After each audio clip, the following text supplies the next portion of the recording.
Iglesia Cristiana La Familia presenta un mensaje a la luz de la palabra. Con el pastor Bernardo Ríos. A continuación.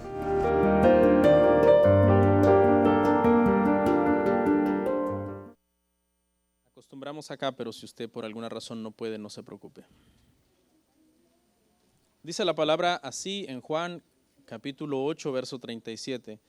Sé que sois descendientes de Abraham, pero procuráis matarme porque mi palabra no haya cabida en vosotros. Oramos. Te damos gracias, Señor, por este día. Especialmente yo te doy gracias por esta maravillosa oportunidad de predicar, de exponer las Escrituras. Tu palabra es buena en todo tiempo, para toda persona, bajo cualquier circunstancia, porque tu palabra, Señor, es la verdad, porque tu palabra es santa, porque tu palabra es vida. Padre, todos los seres humanos, cuando enfrentamos este reto de pararnos enfrente de los hermanos y hermanas para predicar, nos sentimos pequeños, Señor. Y eso es bueno, la verdad, porque es bueno subirnos acá humillados y bajarnos respaldados, Padre, por ti, que subirnos aquí, Señor, engreídos o llenos de orgullo y bajarnos humillados por ti. Así que te pido que me ayudes en este día a hablar tu palabra y a mis hermanos a escucharla con atención, Señor, y ser edificados por ella. En el nombre de Jesús, amén. Siéntense, hermanos.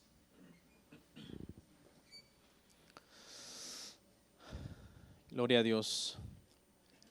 Estamos en el Evangelio de Juan, verso a verso, desde el capítulo 1, verso 1 hasta el final. Primeramente Dios lo vamos a terminar, si el Señor nos lo permite. El día de hoy terminaremos el capítulo 8, hermanos. Este es el tercer sermón del capítulo 8. Nos salieron 3 sermones en el capítulo 8, este es el último.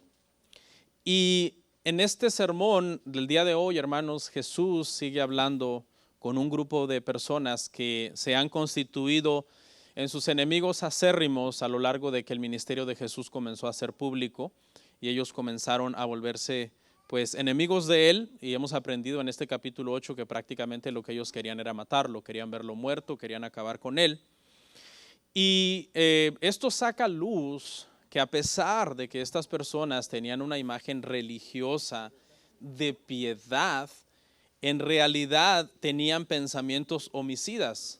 Cuando se les veía a estas personas, hermano, por fuera, cualquiera pudiera pensar que eran muy buena gente, muy buena persona, por todas las faramayas que ellos hacían, ¿no? Orando en las esquinas y ensanchando los flecos de su ropa y siempre tratando de adquirir gloria de las personas. Pero en Mateo 23:1, el Señor Jesucristo los llamó a estas personas hijos del infierno. Mateo 23:1. Y es bien tremendo, porque prácticamente lo que Jesús está diciendo es, todo lo que esta gente es solo una fachada. Son hijos del infierno. Es fuerte. Espero, hermanos, que pues a nosotros no nos pase, hermanos, que Dios nos ayude para que no nos pase eso. No sea que demos la impresión de ser muy piadosos y que alguien tenga ese concepto de nosotros, diga, uy, no, yo le conozco. No, esa persona es de lo peorcito en privado, es un hijo del infierno. Que no nos pase eso, hermanos, a nosotros, amén. El día de hoy, nuestro tema se titula La confianza en la falsa religión. La confianza en la falsa religión.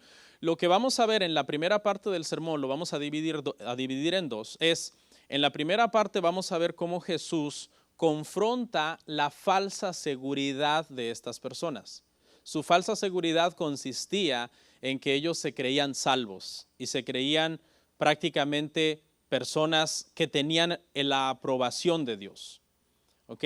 Y eso es lo primero que Jesús hace entonces, confrontar su falsa seguridad. En la última parte del sermón, la parte 2, lo que vamos a hacer es lo que vamos a ver es la reacción de esta gente una vez que Cristo les hace ver que realmente no son hijos de Dios. Y en pocas palabras les adelanto que la reacción de ellos fue tomar piedras e intentar matarlo ahí en el mismo lugar donde Él les dijo esas cosas. Entonces vamos a ver eso. Primero la confrontación de decirles su seguridad es falsa, realmente ustedes no son salvos. Y luego la reacción de estas personas a la parte final, donde ellos, hermano, entonces en respuesta tratarán de matar al Señor. Hermanos, tengamos mucho cuidado con la falsa seguridad. La falsa seguridad, hermanos, viene de nosotros profesar una religión, de decir, no, yo voy a la iglesia, yo soy cristiano, mis padres son cristianos, yo soy buena gente y por tanto no creo que yo me pierda porque yo soy buena gente, no soy malo, soy buena persona. Tengamos mucho cuidado con esos, hermanos. Hay 3 afirmaciones que ellos hacen y esas 3 afirmaciones Jesús las refuta. La primera es que ellos dicen ser hijos físicos de Abraham, es decir, descendientes, llevar el ADN de Abraham. Usted sabe quién es Abraham. Abraham es el padre el hombre más importante en cuestiones religiosas en el mundo. A Abraham se le considera el padre de las tres religiones más grandes y más importantes del mundo, que son el judaísmo, el cristianismo y el islam. Entonces ellos dicen nosotros somos descendientes de ese hombre, de Abraham. No están diciendo somos descendientes de cualquier persona. La tercera declaración que ellos habían hecho es que no solo eran hijos descendientes de Abraham, la segunda, sino que eran hijos espirituales de Abraham. Es decir, la cantidad de piedad que Abraham tenía, era un hombre piadoso, estaba sobre ellos. Decían, así como Abraham era de bueno, así nosotros somos igual de buenos que él. No solo somos descendientes físicos de él, somos igual de buenos que Abraham. Y la tercera que el Señor refuta es que basado en estas 2, ellos habían llegado a la tercera, que es la conclusión de que eran hijos de Dios. Somos descendientes de Abraham, somos igual de buenos que Abraham, por tanto somos hijos de Dios. Veamos entonces la primera, hermano, verso 37 al 38, la afirmación de ser hijos físicos de Abraham.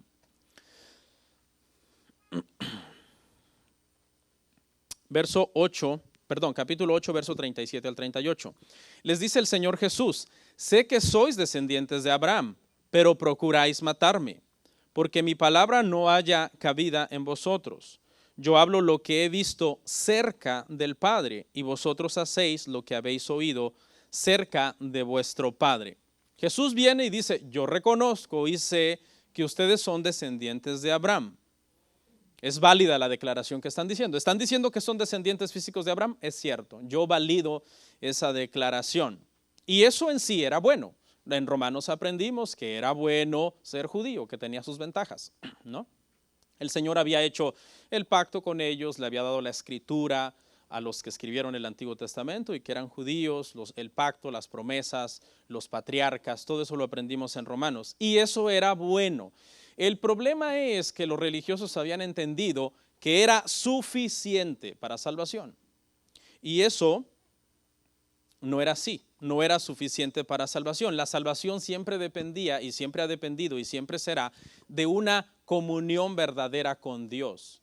Es decir, tú realmente leyendo las Escrituras, orando y teniendo una comunión, una relación con Dios y dando frutos dignos de que de verdad eres un hijo de Dios. En los tiempos, hermano, del primer siglo, algunos maestros de Israel habían llegado a enseñar que solamente la obediencia a un mandamiento fundamental era suficiente para satisfacer a Dios. Esto lo podemos comprobar, por ejemplo, cuando vemos la oración del publicano y el fariseo. El fariseo comenzó a alardear acerca de los mandamientos que él guardaba. Él quebrantaba muchos otros, porque dice Jesús les dijo que oprimían a las viudas y oprimían a los huérfanos. Pero él comenzó a alardear de los que él sí cumplía, diezmo, hago esto, hago aquello, ayuno, oro. Pero el problema es que rompía a otros. Y Santiago, capítulo 2, verso 8 al 11, dice que si tú rompes uno, los has roto todos, los has quebrado todos. ¿Por qué? Porque la ley es vista como una especie de ventana de vidrio. ¿Ok? Si tú le haces un pequeño quiebre a la ventana, en cualquier parte de la ventana está rota. Tú dices, no, pero no está completamente rota. No importa, está rota. Entonces, ¿por qué? Porque Santiago dice que el mismo que dijo no matarás es el mismo que dijo no codiciarás la mujer de tu prójimo. Por tanto, no importa cuál desobedezcas, uno que desobedezcas, ¿a quién estás desobedeciendo? A Dios. Y por tanto eres transgresor de la ley, la maldición viene sobre ti. Y estás destituido de la gloria de Dios. Los descendientes étnicos de Abraham pensaban que con solamente tener esta descendencia étnica era necesario y la circuncisión de su cuerpo. Pero las escrituras dicen que es necesario que esté circuncidado nuestro corazón para poder nosotros ser hijos de Dios. La circuncisión del corazón habla de que nosotros hemos renacido de Dios, que somos nuevas criaturas, que ahora nosotros queremos hacer su voluntad. Les dijo el Señor Jesús, sé que sois hijos de Abraham, pero procuráis matarme, porque mi palabra no haya cabida en vosotros. Abraham anheló la venida del Mesías. Hebreos 11. Todos los héroes que se mencionan ahí dice que anhelaban la venida del Mesías. Y cuando viene el Mesías, estos que se dicen ser descendientes físicos de Abraham, quien anhelaba la venida del Mesías, ahora lo quieren matar. ¿Sí ve la contradicción? No estaban entonces realmente, aunque fueran descendientes físicos, no les servía para nada en cuanto a la piedad. Y Cristo les dice, no solo ustedes procuran matarme, sino que mi palabra no haya cabida en vosotros. Abraham, sin embargo, no era así. Abraham, hermano, cuando se encontró con Melquisedec, ¿se acuerda? Melquisedec es un tipo de Cristo. Abraham no quiso matar a Melquisedec, que es un tipo de Cristo. Abraham honró a Melquisedec. Abraham amaba y obedecía la palabra de Dios, aunque no la tenía en el formato que nosotros la tenemos, pero el Señor le hablaba, él amaba las instrucciones de Dios, la instrucción de Dios. Y estas personas, sin embargo, aborrecían y odiaban la palabra de Cristo. Por último, dice, yo hablo lo que he visto cerca del Padre y vosotros hacéis lo que habéis oído cerca de vuestro Padre. Aquí hay un contraste. Cristo dice, yo hago y hablo lo que he visto cerca del Padre. La conducta de Cristo, sus palabras, sus milagros, daban a entender que su Padre era Dios. Pero la conducta hipócrita, vanagloriosa y legalista de los religiosos, daba a entender que su Padre, el Padre de ellos, no era Dios. ¿Okay? Vamos a ver la segunda afirmación, la de ser hijos espirituales de Abraham. Verso 39 al 41. Pero el 41 no lo vamos a leer completo, solo la primera parte, la parte A. Dice, respondieron y le dijeron, nuestro padre es Abraham. Jesús les dijo, si fueseis hijos de Abraham, las obras de Abraham haríais. Pero ahora procuráis matarme a mí, hombre que os he hablado la verdad, la cual he oído de Dios. No hizo esto Abraham. Vosotros hacéis las obras de vuestro padre. Y Cristo les sigue hablando a ellos acerca de, ustedes hacen las obras de su padre, y al final va a revelar a quién se está refiriendo. Ellos dicen, nuestro padre es Abraham, pero aquí el sentido es espiritual. En la primera parte somos descendientes de Abraham. Aquí el sentido es espiritual, es decir, nosotros somos tan piadosos como Abraham. Y es que en el siglo I, hermanos, circulaba un mito en Israel, y ese mito enseñaba que Abraham había sido bueno, por eso Dios lo había escogido. Era el mito judío que se creía en el siglo I.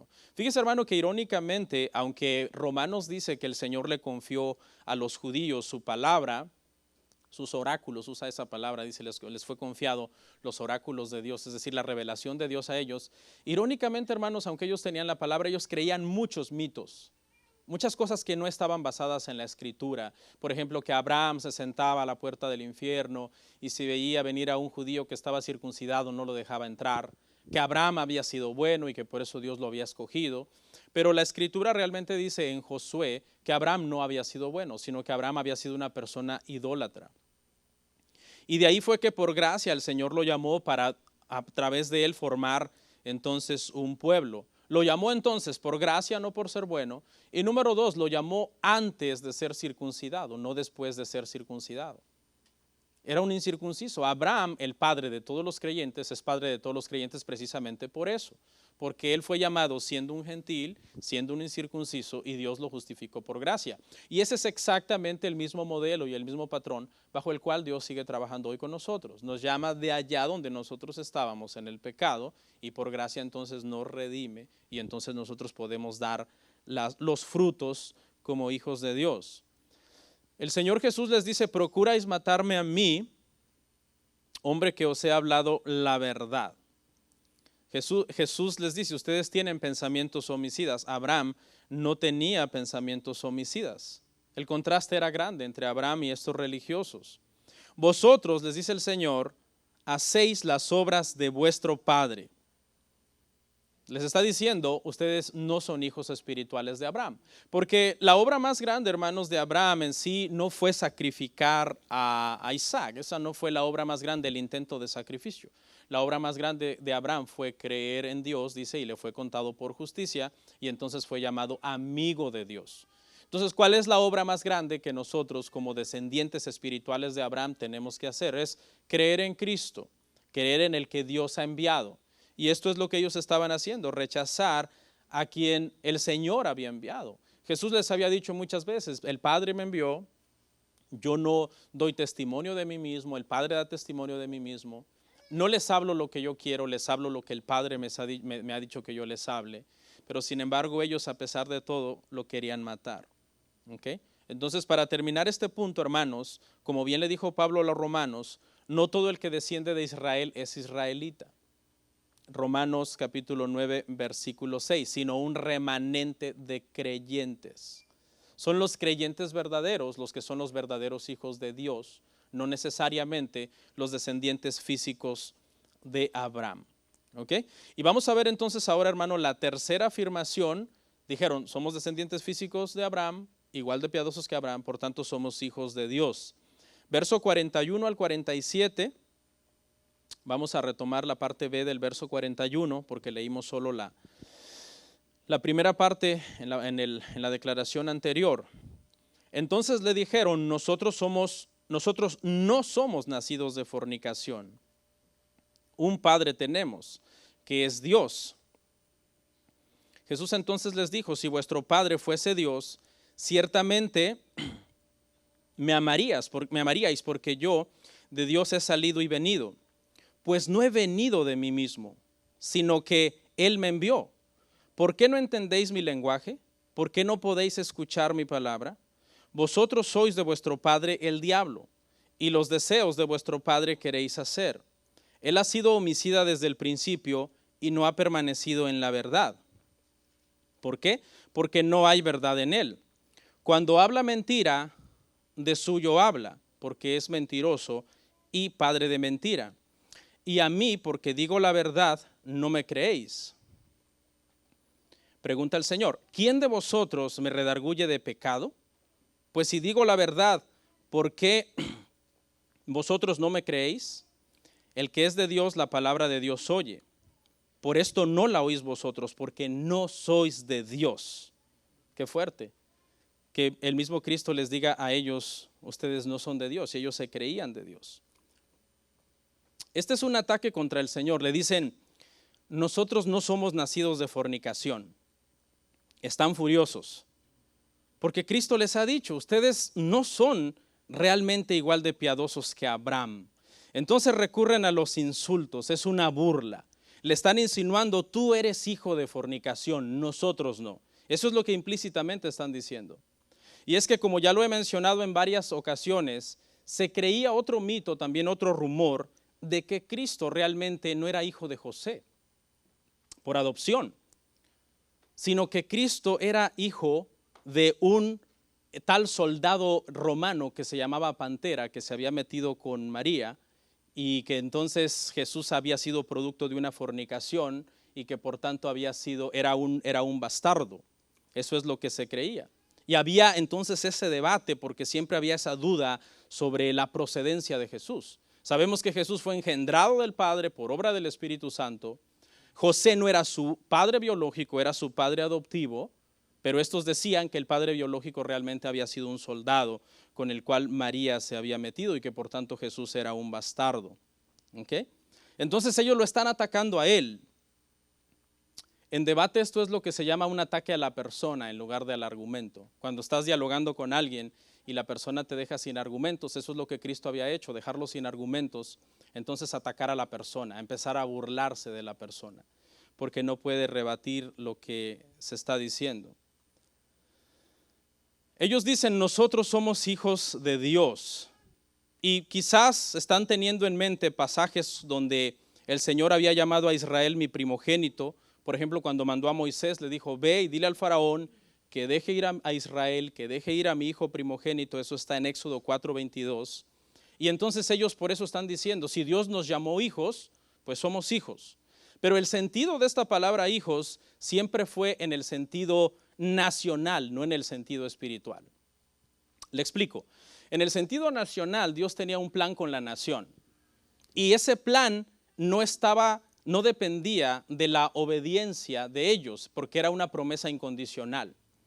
Había de nacer, el Mesías tenía que nacer de un judío, ¿ok?, para que se cumpliera esa promesa, y no dependía de ellos. Por eso esa promesa se cumplió hasta el final, aunque Israel siempre fue rebelde todo el tiempo. Y en ese sentido, Dios les llama hijos, pero en el sentido espiritual la realidad es que cada uno de ellos debía tener una relación personal con Dios, una fe en Dios, una devoción en Dios personal. ¿Ok? Y entonces aquí, hermano, la enseñanza para nosotros es que solo los que tenemos una fe genuina en Dios somos hijos de Dios. Dios no tiene nietos, ¿sí? Si tus padres son cristianos y son hijos de Dios, tú no puedes decir, bueno, como mis padres son hijos de Dios, automáticamente yo soy el nieto de Dios. Eso no existe espiritualmente. Espiritualmente cada persona necesita realmente venir a Cristo para poder ser salvo. No hay salvación fuera de Jesucristo. No hay. Él es el camino, la verdad y la vida. Y no lo digo yo, lo dicen las Escrituras. Si tú estás confiando en tu religión, si tú estás confiando en tu bondad, estás perdido. De hecho, esa es una señal que da testimonio de que estás perdido. Porque estás rechazando el camino que el Padre ha provisto y que es su Hijo. Esto es una gran verdad. A la luz de esto, hermanos, y yo sé que a muchos quizás les duele porque repito algo que dije la semana pasada, y es que la iglesia cristiana ha desarrollado una gran idolatría por Israel, por el Israel étnico, y es que a la luz de Juan 5:23 dice que el que no honra al Hijo no honra al Padre. Juan 15:23 dice que el que aborrece al Hijo también al Padre aborrece. Y esto es fuerte, pero esto quiere decir que el judaísmo es una religión falsa. Esto quiere decir que el Islam es una religión falsa. Porque mientras no honren al Padre, no tengan al Hijo, aunque digan tener al Padre, si no tienen al Hijo, no tienen al Padre realmente. Y aquí es donde viene la declaración que Jesús les ha venido dando como paulatinamente. Ustedes son de su padre, ustedes hacen las obras de su padre. ¿De qué padre? Vosotros sois de vuestro padre el diablo. Al principio Jesús dice, sé que son hijos de Abraham. Lo sé. Y ahora les dice, pero son hijos del diablo. Y lo que les está diciendo es, aunque físicamente es verdad, son descendientes de Abraham, espiritualmente y moralmente ustedes no son hijos de Dios. Ustedes son hijos de Satanás. Por tanto, les dice, los deseos malvados de su padre quieren hacer. Y esos deseos son que él es homicida y mentiroso desde el principio. Y esta expresión principio aquí, la alusión que se refiere es a cuando Satanás, ¿verdad?, vino y tentó a Eva, a Adán, para que cayeran. Por eso es padre de mentira. Y cuando dice homicidio se refiere a que también Satanás fue el que de alguna manera tramó o estuvo detrás de bambalinas en el homicidio donde Caín mató a su hermano Abel. Él es homicida, dice, desde un principio y mentiroso desde un principio y no ha permanecido en la verdad.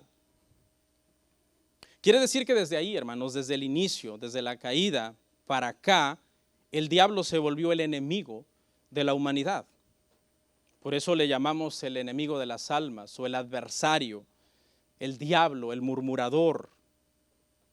De ahí para acá, dice la Biblia, presenta al diablo como un león rugiente que anda siempre buscando a quien devorar. ¿Y sabe cómo es una forma bien sutil del diablo destruir a la gente? decirle a la gente que son buenos y que no necesitan el perdón de Dios. Esa es una de las mentiras más astutas de Satanás.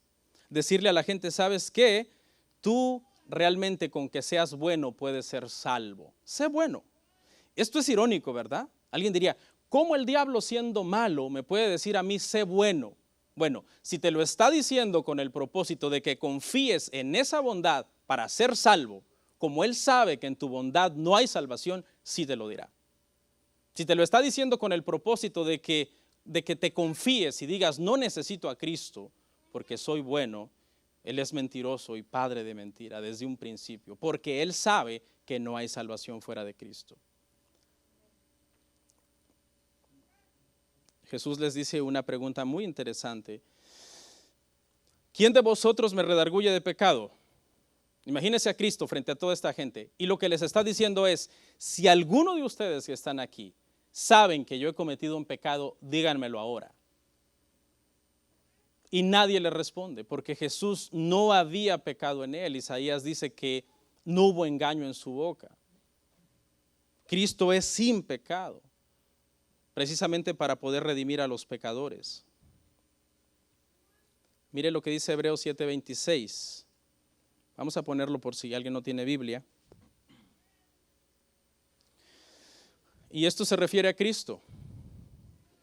Dice, porque tal sumo sacerdote nos convenía, santo, inocente, sin mancha, apartado de los pecadores y hecho más sublime que los cielos. Por favor, hermanos, ¿quién puede ser más sublime que los cielos sino Dios? ¿A quién podemos elogiar diciéndole, tú eres más sublime que los cielos? Imagínese diciéndole eso a Moisés, que le digamos a Moisés, tú eres más sublime que los cielos, o a Elías, o a Pablo. Estaríamos cometiendo ¿qué? Idolatría prácticamente. Pero se lo podemos decir y la misma Biblia se lo dice a Cristo, tú eres más sublime que los cielos. No hay nadie más sublime que los cielos que Dios. Y este pasaje está aplicado, hermanos, a Cristo. Por eso cuando Cristo les dice, ¿quién de ustedes me puede señalar un pecado a mí? Ninguno puede hacerlo. Porque Cristo es sin pecado. Ellos decían, tú eres hijo de fornicación, pero la realidad es que había sido engendrado por el Padre. Y que era más sublime que los cielos. Y que nadie le podía señalar un pecado. Si digo la verdad, ¿por qué no me creéis? Si Jesús era sin pecado, porque no le pudieron señalar un pecado, por tanto estaba diciendo ¿qué? La verdad, porque mentir es pecado y él era sin pecado, entonces no estaba mintiendo. Ahora, si yo estoy diciendo la verdad, ¿por qué no me creéis? Y entonces ahí es donde nosotros vemos la obstinación de esta gente, prácticamente rechazando todas las pruebas de que él era quien decía ser, ya de una forma terca, de una forma obstinada. Hay gente que se aferrará, hermano, a la confianza en su propia religión hasta el final y rechazará a Cristo hasta el final. El que es de Dios, dice el Señor, las palabras de Dios oye. Por esto no las oís vosotros, porque no sois de Dios. Como no responden, ¿quién me redarguye de pecado? Y todos guardan silencio, entonces él mismo responde su pregunta.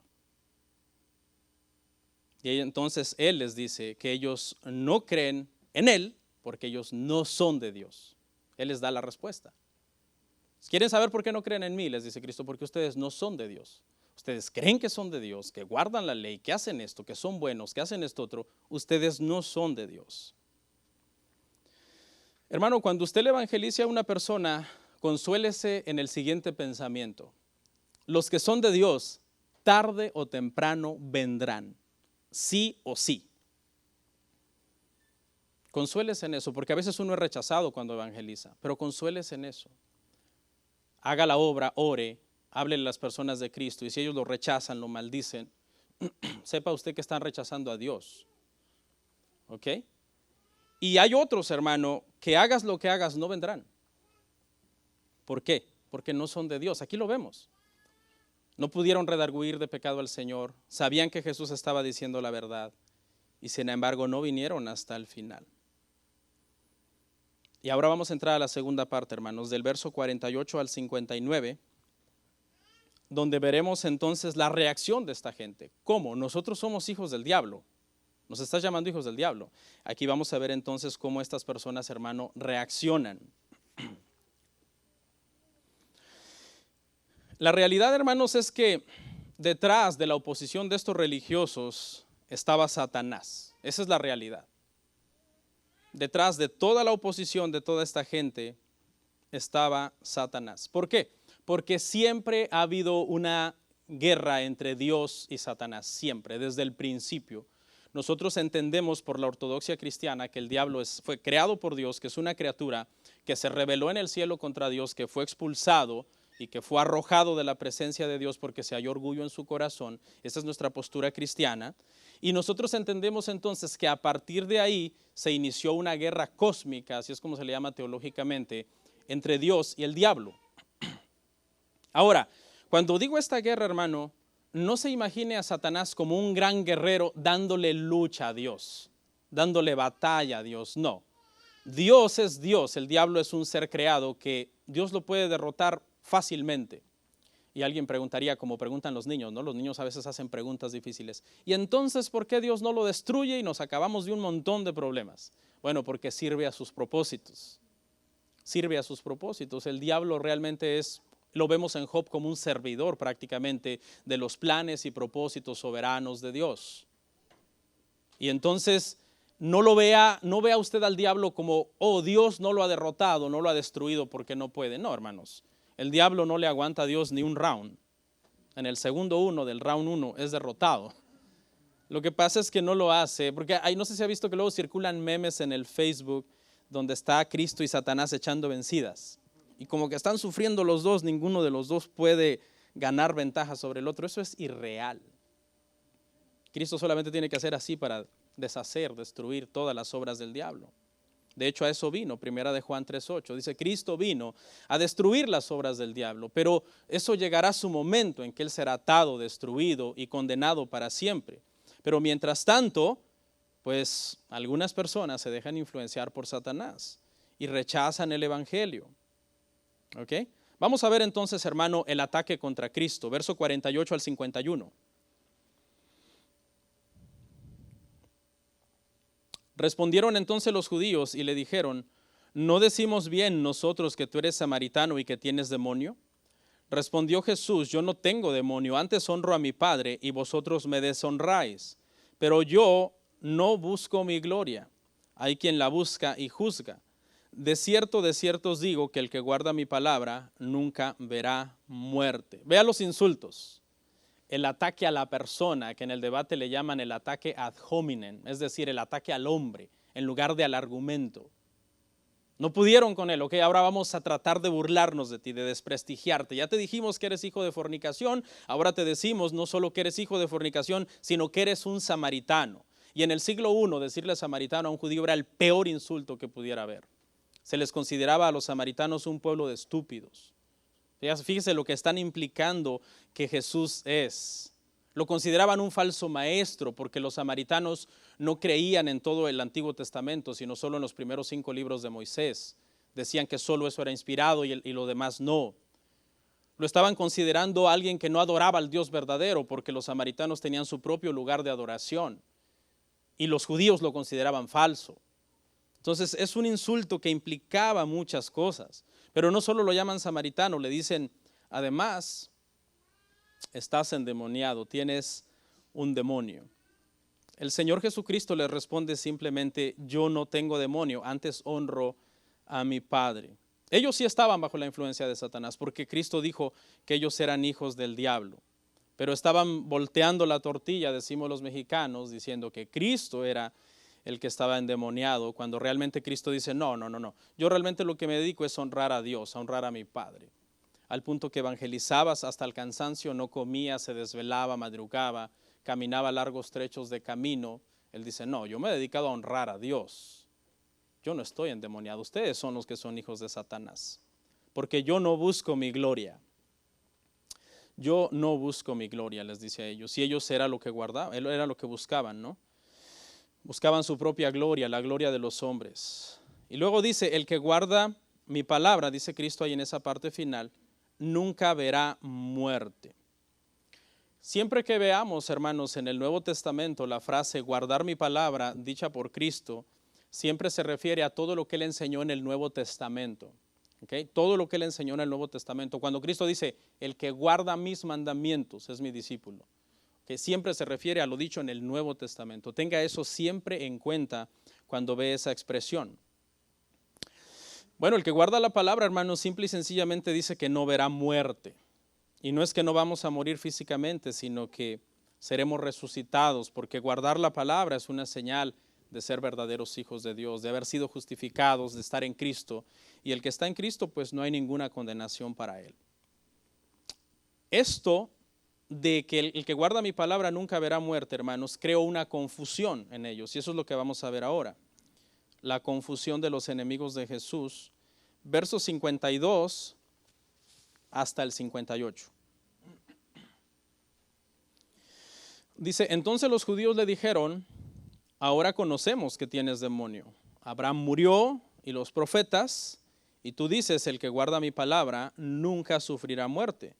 ¿Eres tú acaso mayor que nuestro padre Abraham, el cual murió, y los profetas murieron? ¿Quién te haces a ti mismo?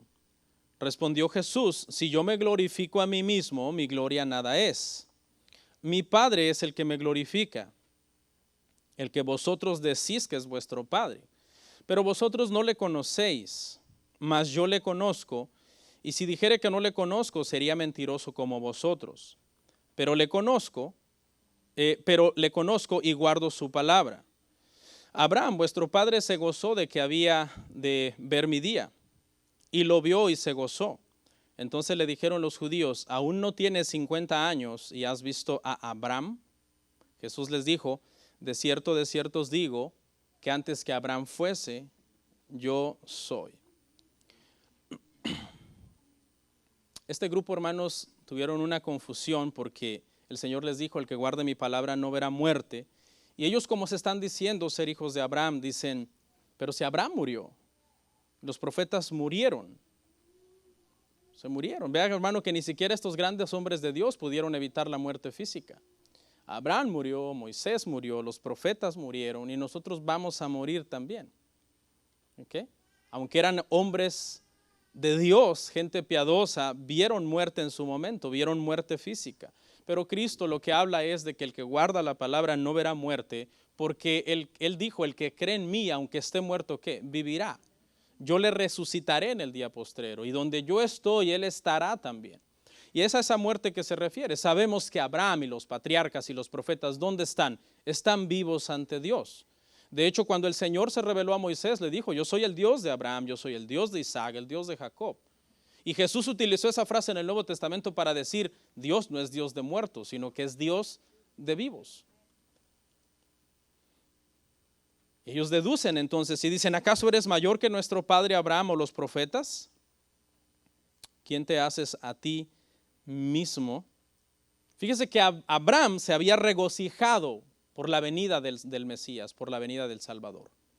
Se había gozado en esta promesa que se le había hecho a él, porque se le dijo, en tu simiente serán benditas todas las naciones de la tierra. Nosotros entendemos por Gálatas 3:8 que esa simiente es Cristo, ese descendiente de Abraham, en el cual iban a ser benditas todas las naciones que creamos en Cristo, es Jesús. Entonces Abraham se gozaba en la venida de Cristo. Pero estas personas, hermano, lo querían matar al Señor. Le dicen, aún no tienes 50 años y has visto a Abraham. Porque ellos comienzan a sacar matemáticamente la cuenta. Ellos dicen, espérate, Abraham vivió hace 2000 años. Porque más o menos ese es el tiempo que separa la existencia física de Abraham con la existencia física del Cristo encarnado. Y ahora tú, que no tienes ni 50 años, dices que has visto a Abraham. Ellos comienzan a pensar por la lógica, ¿sí? No tienes de 50 años y Abraham vivió hace 2000 años. ¿Cómo vas a poderlo haber visto? Están diciendo eso, no puede ser. Pero ¿de qué estaba hablando Cristo cuando Cristo dijo, Abraham vio mi día? Se estaba refiriendo a que Abraham creía en la promesa del Mesías que había de venir. Y además, sí, Cristo había visto a Abraham hacía 2000 años antes, porque Cristo es Dios y porque Cristo formó a Abraham en el vientre de su madre. Esa es la realidad a la luz de las Escrituras. Y el Señor les dice, antes de Abraham yo soy. No les dice antes de Abraham yo era, sino yo soy. La expresión es atemporal, sin tiempo. Y esa expresión de yo soy es un atributo de Dios. Dios es el yo soy. Porque Él no está en nuestro tiempo, no está en un presente eterno, donde Él es el que era, el que es y el que ha de venir, el que siempre ha existido y siempre existirá. Y Cristo está entonces, en todas estas declaraciones, hermano, implícitamente, Cristo está diciendo que es Dios. Fíjese, Hebreos 7:26, más sublime que los cielos. ¿Quién es más sublime que los cielos? ¿Quién me redarguye de pecado? ¿Qué hombre no peca? Me parece que en Eclesiastés 7:29 Salomón dijo, ¿qué hombre hay que no peque? Todos pecamos. ¿Sí? No, la cita la tengo mal, eso es Eclesiastés 7:29 dice que el hombre hizo recto, que Dios hizo recto a los hombres y ellos buscaron muchas perversidades. Pero hay un pasaje de Salomón, me parece, en la consagración del templo, alguien que lo busque en Crónicas tiene que estar, donde Salomón dijo, ¿qué hombre existe en el mundo que no peque? Y le dice, por favor, Señor, que cuando Israel peque, donde quiera que estén en cualquier parte del mundo, cuando volteen hacia el templo que estaban inaugurando y oren, sean oídas entonces sus oraciones. Y la reacción, hermanos, de esta gente ante estas declaraciones es intentar matar al Señor. Con eso vamos a terminar. El intento por matar al Señor Jesús en el último versículo que vamos a analizar el día de hoy, hermanos. Verso 59, por favor. Búsquenme la cita de Salomón, hermanos, por favor, para decirla bien. Está en la consagración, en la dedicación del templo, donde Salomón está orando al Señor y él dice que no hay hombre que no peque. Tomaron entonces piedras para arrojárselas, pero Jesús se escondió y salió del templo, y atravesando por en medio de ellos, se fue. La reacción fue de matarlo, ¿no? O sea, ya les había dicho muchas cosas. Ustedes son hijos del diablo, ustedes no conocen a Dios, ustedes son unos mentirosos, yo no soy mentiroso. Y estas personas, hermano, enfurecidos, entonces tratan de acabar con el Señor, pero sucede algo que ya hemos venido viendo mucho en el Evangelio de Juan, y es que cada vez que le querían hacer algo, como no había llegado su hora, ¿qué sucedía? El Señor simplemente pasaba en medio de ellos o se iba y ellos se quedaban, no sé, frisados, la Biblia no lo dice, pero estaban prácticamente imposibilitados para dañar al Señor. ¿Dónde están los estudiantes de la Biblia? ¿No me encuentran el pasaje? Eclesiastés 7:20. Ok, bueno, vamos a leerlo. Yo estaba seguro que era en la consagración del templo, pero está bien. Debe de haber otro entonces. Primera de Reyes. Esa es a la que yo me refería. Vamos a ver esa. Primera de Reyes. También está en Crónicas, sí, porque Crónicas y Reyes es lo mismo. Segunda de Crónicas. Bueno, llegué más rápido a Crónicas, vamos a leer eso. ¿Crónicas qué? ¿6 qué? Segunda de Crónicas 6 ¿qué? Gracias. Si pecaran contra ti, pues no hay hombre que no peque. ¿Ok? Y te enojes contra ellos y entregares delante de sus enemigos para que los tomaren, los lleven cautivos a tierra de enemigos lejos o cerca. Y ahí dice que entonces ellos se volvieran al templo que están inaugurando. Pero el punto que estamos buscando es que no hay hombre que no peque, pero Cristo no peca. Entonces Cristo es Dios. Cristo no es cualquier hombre. Teológicamente nosotros lo conocemos como el Dios hombre. Así es como teológicamente se le conoce a Cristo. Y todos estos son atributos de su deidad, son declaraciones. Hermano, quien siga negando a estas alturas, después del estudio profundo que estamos haciendo de Juan y de aquí a que terminemos, que Cristo es Dios, definitivamente es un hereje por voluntad. ¿Sí? Es un hereje que voluntariamente, como estos ciegos, han decidido ser herejes hasta el final. Porque Cristo es Dios, es una doctrina no negociable y es una doctrina de salvación. Concluyo con lo siguiente, hermanos, con unos pensamientos breves. Estamos hablando de la confianza en la falsa religión, o la falsa seguridad, mejor dicho, hermanos, en la religión. La falsa seguridad, el creerte salvo. Yo te quiero decir algo. Si tú estás hoy aquí en este lugar y Cristo no es Señor de tu vida, estás condenado. No, pero es que yo confío en esto, yo confío en esto otro, yo no soy tan malo. Mis papás me instruyeron en tal o cual religión. Practico X o Y espiritualidad en mi casa. Estás perdido. Esa es la conclusión de este sermón. Tu confianza en tu bondad o en alguna religión que tú profeses fuera de Cristo hace que realmente estés perdido. Hay una necesidad innata, hermanos, en nosotros los seres humanos por seguridad. Esa es la razón por la que queremos ahorrar, una seguridad, tener una seguridad económica. Hay una seguridad innata por nuestra salud. A nadie de nosotros nos gusta estar enfermos. Por eso a veces nos hacemos un físico, ¿no? Sin tener nada en el cuerpo. Tú no tienes nada, pero tú dices, me voy a hacer un físico porque quiero estar seguro que no me aparezca una enfermedad en 1 año, 2 años. La seguridad en las relaciones. Siempre andamos buscando tener personas con las cuales nos relacionamos y sentirnos seguros. Pero también hay una necesidad por seguridad espiritual. La gente quiere sentirse también seguro espiritualmente. Saber que si muere, no se va a perder. ¿Puede el hombre encontrar satisfacción, hermanos, en las riquezas? La Biblia dice que no. La parábola del rico insensato dice que justo cuando llegó a la escalera, a la cima de la escalera del éxito, el Señor le habló y le dijo, necio, esta noche vienen a pedirte tu alma y lo que has juntado, ¿para quién será? Su éxito personal en la tierra estaba asegurado, pero su alma estaba en bancarrota.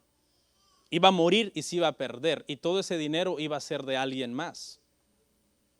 ¿Podrá el hombre encontrar seguridad en la belleza personal? No. Uno envejece, dijo, me parece que fue un salmista, los años pasan y volamos. En un tiempo se puede ser atractivo y todo lo que un tiempo fue atractivo termina marchito, envejecido.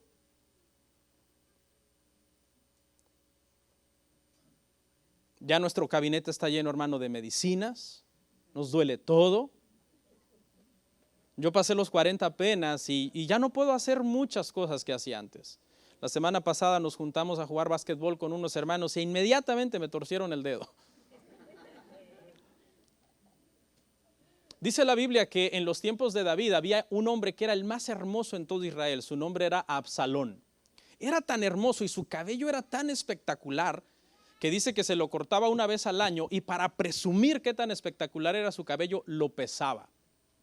Era abundante, tenía un volumen el cabello espectacular porque dice que pesaba 2,5 kilos, 200 ciclos. ¿Se imagina? ¿Y sabe qué le pasó a Absalón? Su mismo cabello lo mató. Porque un día mientras huía de unos enemigos que lo perseguían, dice que quedó enredado y su cabello era tan resistente y tan bueno que quedó colgando de un arbusto. Y entonces vino un general de David y le metió un flechazo en el corazón porque se había sublevado contra su padre. La belleza es temporal, se acaba, se va. Llegará un momento en que ya ni las mejores cremas del mundo te funcionarán.